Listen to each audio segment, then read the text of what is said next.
Amen. Praise the Lord. Hallelujah. Welcome po sa ating 7th day of our 40 days prayer and fasting. Welcome po sa ating evening devotions at sa lahat ng nanunood via Facebook Live. We welcome you and we thank you. We thank God for your life, for joining us tonight. I-share nyo na po ang ating live video. You can like, support us with your stars. Amen. At itag nyo po ang inyong mga friends so that tonight, they will also be blessed by the Word of God. Amen. At bago po tayo magsimula, awitan po muna natin ang Panginoon. Let's sing this song, Kalakip na Awitin.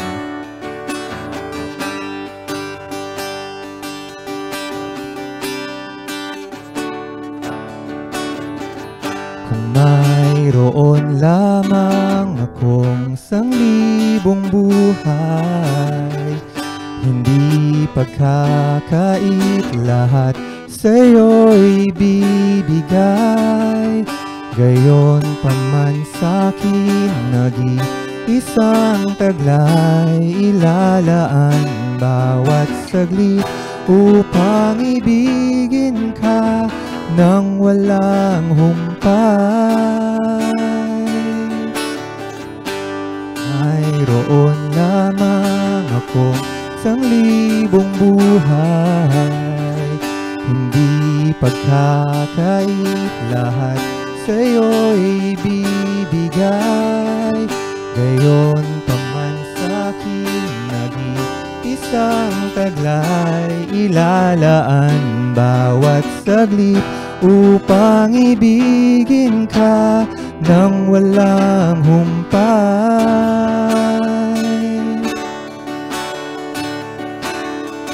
Kaya ng dagat na hindi napapagal, sa pag-alon ng puso ko ay sa'yo magmamahal.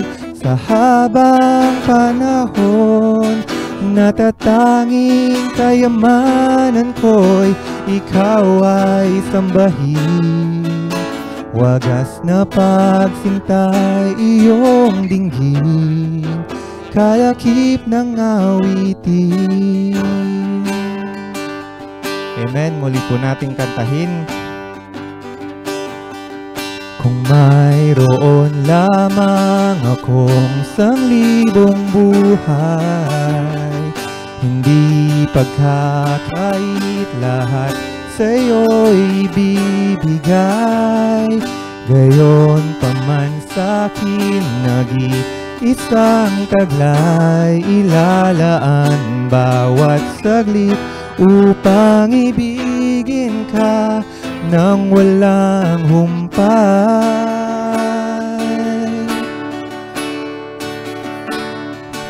Gaya ng dagat na hindi napapagal, sa pag-alon ang puso ko ay sa'yo magmamahal. Sa habang panahon, natatanging kayamanan ko'y ikaw ay sambahin. Wagas na pagsintay iyong dinggin, kalakip ng awitin at na hindi napapagal. Sa pag-alon ng puso ko ay sa'yo magmamahal. Sa habang panahon, natatanging kayamanan ko'y ikaw ay sambahin. Wagas na pagsintay iyong dinggin, wagas na pagsintay iyong dinggin, wagas na pagsintay iyong dinggin, kalakip ng awitin.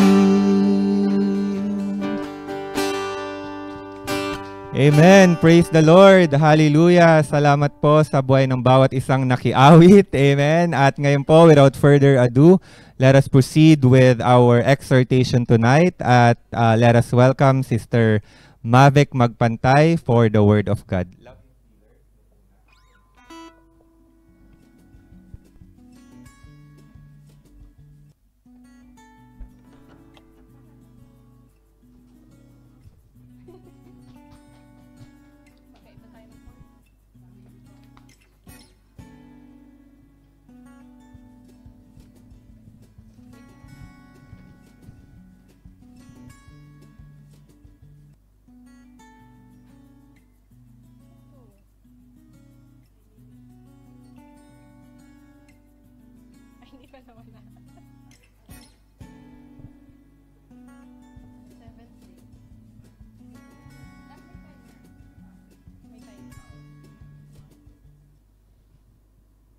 Amen. Shalom, shalom po. Good evening sa lahat po ng nasa FB Live. Amen. Hallelujah. I praise the Lord. Tayo po ngayon ay nasa ika-7th day ng ating 40 days prayer and fasting. And I continually to encourage each and every one of you na keep on sharing and tagging your friends, family, para marami ang makapakinig ng mabuti at napakagandang balita ng Lord for tonight. Hallelujah. Amen. Praise the Lord. So, allow me to pray. Hallelujah. Rabamosi Karala Brayande. Lord, we praise you, we honor you, and we glorify you. Salamat sa kalakasan at lahat ng pagtugon mo sa aming panalangin. At Panginoon, patuloy naming idinudulog ang gawain na ito.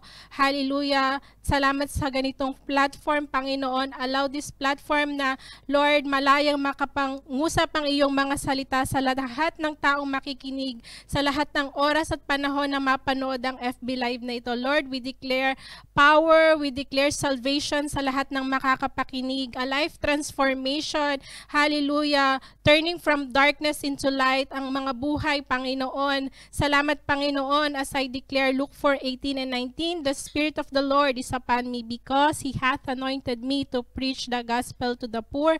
He hath sent me to heal the brokenhearted, to preach deliverance to the captives and recovering of the sight to the blind, to set at liberty them that are bruised, and to preach the acceptable year of the Lord. Panginoon, Ikaw lang ang makapakinggan namin ngayong gabi.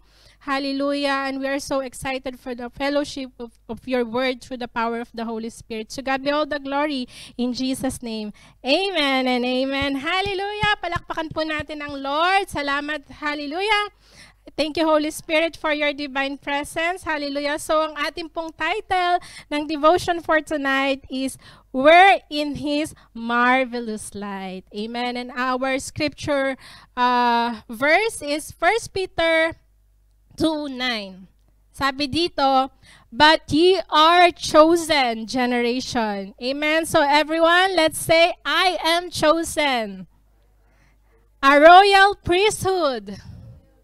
A holy nation, a peculiar people, that you should show forth the praises of Him who had called you out of darkness into His marvelous light. Hallelujah! Itong verse na ito pa lang, nabigyan na tayo ng kaliwanagan. Amen! Binigyan tayo ng kaliwanagan kung sino nga ba tayo sa paningin ng Lord. Tayo ay pinili at tinawag ng Panginoon. Amen. Bakit daw? Sabi dito, para ipakita at ipahayag sa lahat ang kabutihan na ginawa ko sa inyo nung tinawag ko kayo sa kadiliman at dinala sa aking kaliwanagan.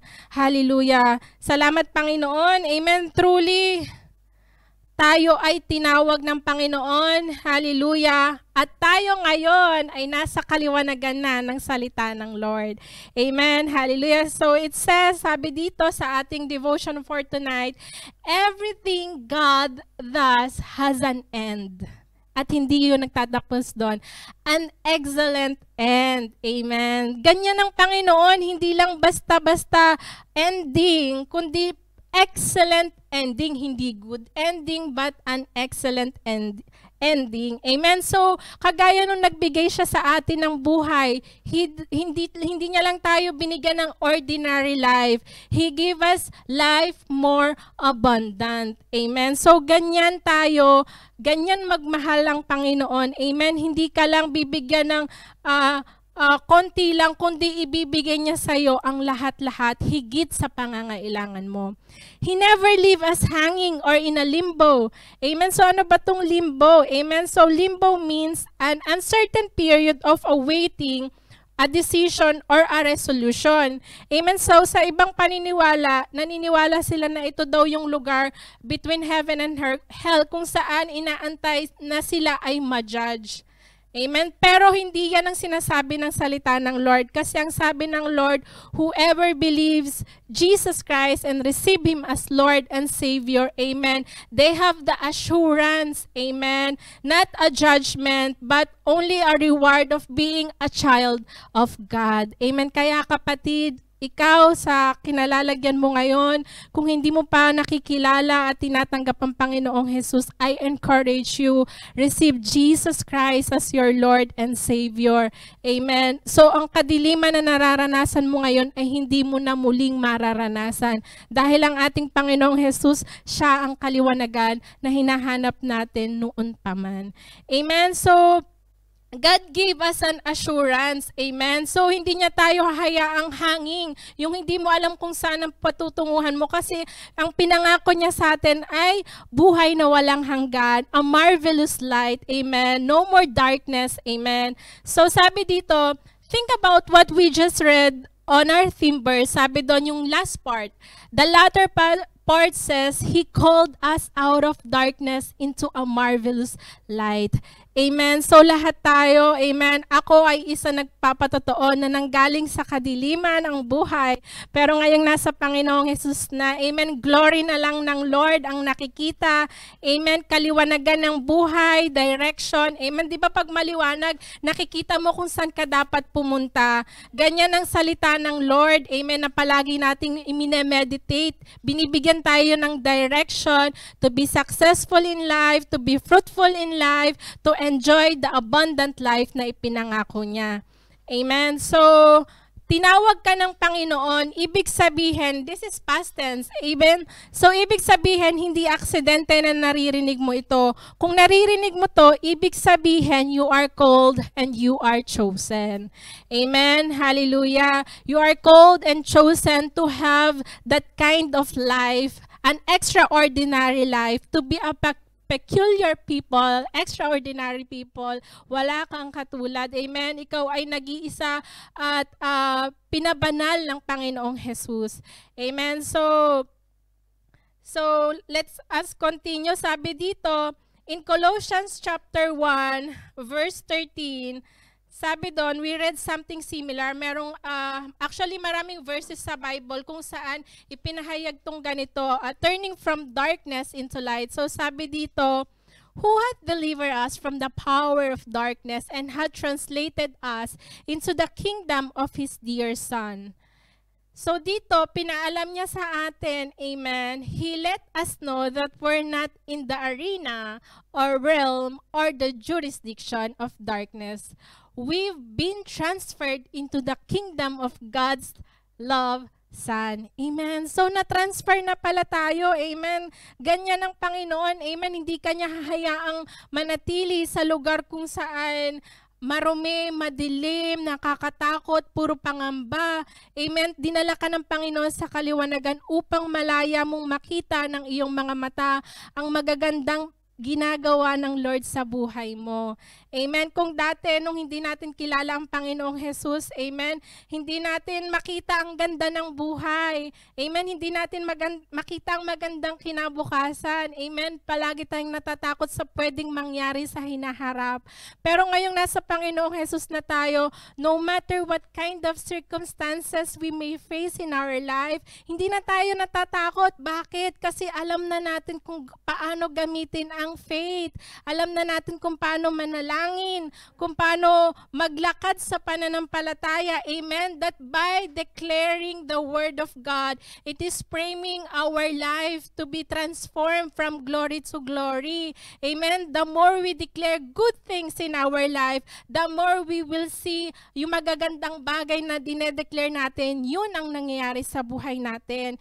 Amen? So sa patuloy nating paggamit ng ating faith, amen, nadidelight natin ang Lord. Amen. Hallelujah. So, yung kaliwanagan ng Panginoong Jesus nang nakikita sa buhay natin. Amen. Sabi nga ng Lord, we are the salt and light of this world. Not on our own strength, but because of the presence of our Lord Jesus Christ. Amen. Yung parang tipo na mukhang madilim yung nangyayari sa kapaligiran, pero nakangiti ka pa rin, ang ganda-ganda mo pa rin, blooming ka pa rin. Ganyan ang nangyayari sa buhay ng mga Kristiyanong puspos ng banal na Espiritu at puno ng pag-ibig ng Lord.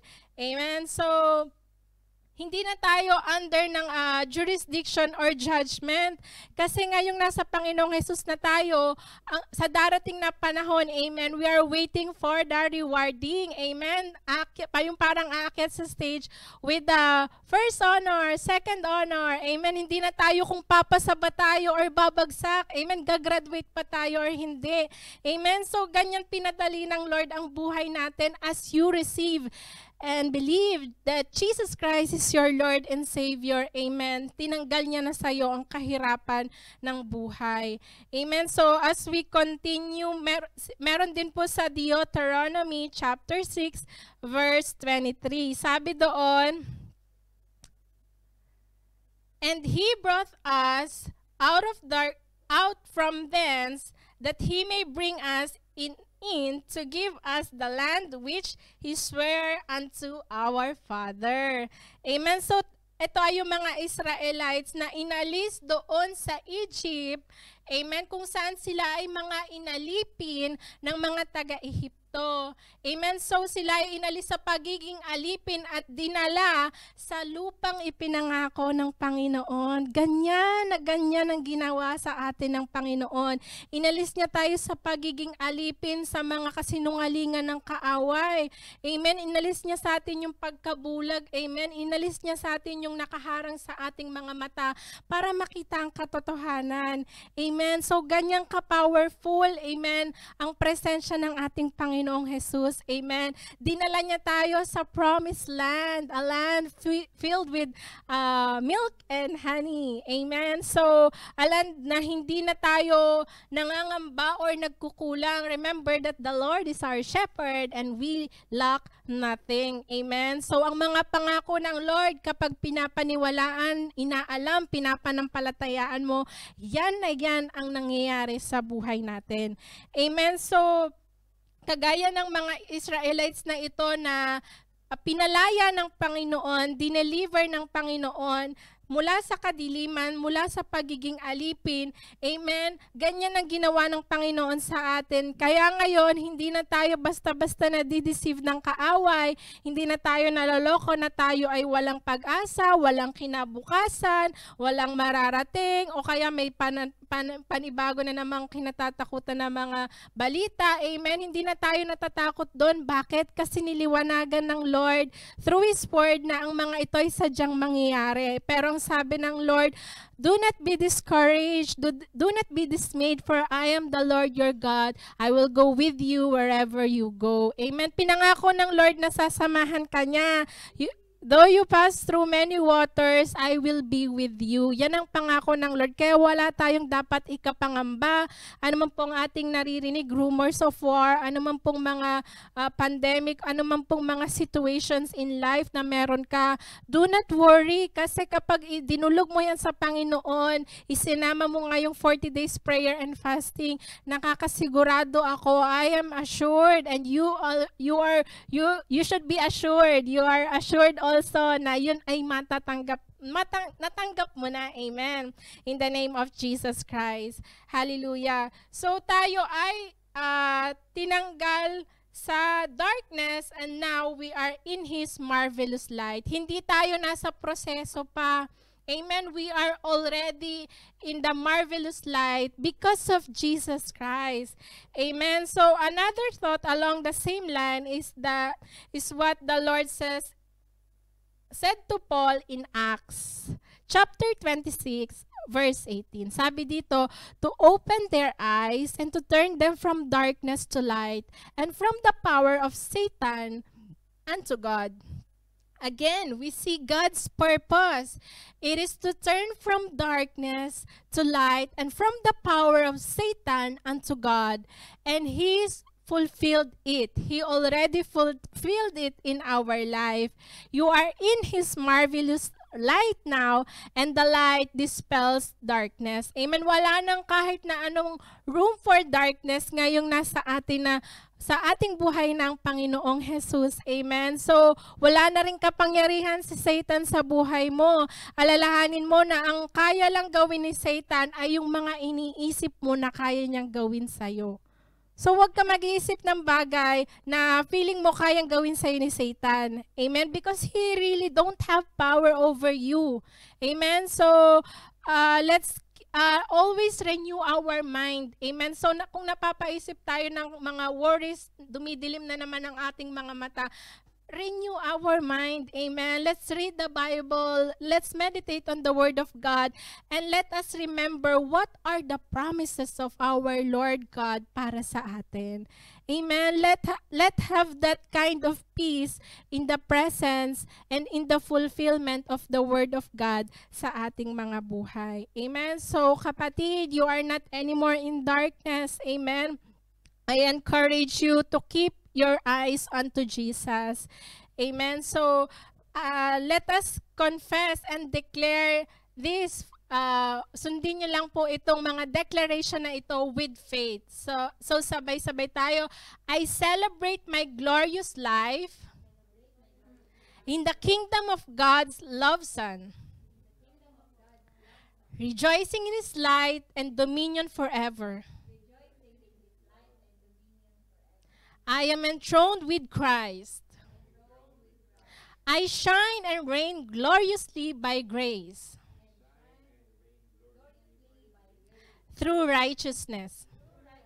My journey in life is one of glory, triumph, success, prosperity, and blessed assurance. Hallelujah. Amen. Hallelujah. Palakpakan po natin ang Lord. Hallelujah. And allow me to pray for you, amen, sa mga kapatid natin na willing na tanggapin ng Panginoong Jesus. May you just follow this simple prayer. Amen. Hallelujah. Panginoon, salamat sa gabi na to at nalaman ko na ako'y tinanggal mo na sa kadiliman at tinala sa iyong kaliwanagan. Thank you, Lord Jesus, at tinatanggap kita, Panginoong Jesus, bilang aking sariling Diyos at sariling tagapagligtas. At magmula sa araw na ito, maging Panginoon kita, Diyos, hallelujah, Savior, na Lord, everything, all the decisions of my life, I will depend on you. Salamat, Panginoon, and to God be all the glory, hallelujah, in the name of our Lord Jesus Christ. Amen, praise the Lord. At alam ko na maraming anghel ang nagdiriwang sa kalangitan sa mga oras na ito as you believe, as you receive Jesus Christ as your Lord and Savior. Kapatid, magpatuloy ka lang, amen, hallelujah, do not be discouraged, do not be dismayed. Amen. So I just want to thank Pastor Chris Oyakhilome for this wonderful devotion of Rhapsody and Realities. And we thank you also sa lahat ng viewers natin sa FB Live, sa lahat ng nagtatag ng kanilang mga friends and family. And we'll see you tomorrow sa ating morning devotion, 6 a.m. and ating evening devotion, 8 p.m. for our day 8. God bless you all and shalom, shalom.